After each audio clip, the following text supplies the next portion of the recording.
test that I'm performing today is a straight leg raise.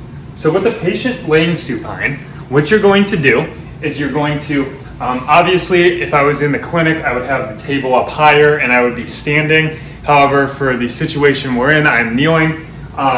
There's no per se bony landmarks that you're going to palpate for in this test. However, what I like to do is I like to grab the patient's leg and kind of put their calf on my right shoulder. So we're testing their right leg. And I like to kind of put my other hand just above the knee joint. And this hand just on the shin supporting the patient's leg. Now you're going to feel one of two things in this test.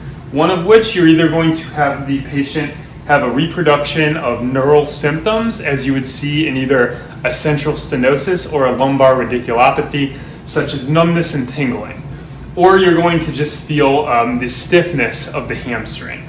So what I'm going to do is I'm just going to have the patient just relax, and I'm just going to raise their leg up until I feel a resistance or symptoms are reproduced of numbness and tingling. So right about here, I'm starting to feel some resistance. However, are there any numbness and tingling, any symptoms, back pain? No. Okay, so that would be a negative test. Now, what I'm going to have the patient do is I'm going to have them, if I was in the class, I would just move over to the other side, but I'm going to have the patient turn for me. And I'm just going to do the same exact test. I'm going to move their leg up until I feel a resistance.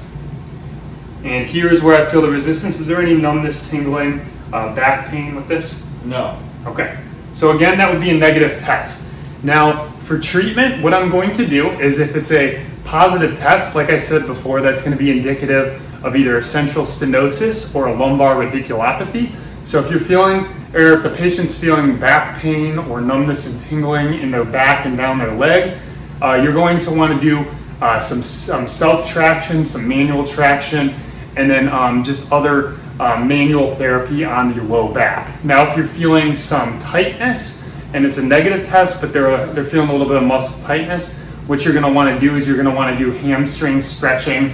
And as far as also for the radiculopathy and stenosis, you would want to also educate the patient on proper body mechanics to take some stress off that sciatic nerve and some of the nerves that are causing pain in this condition. Thanks for watching.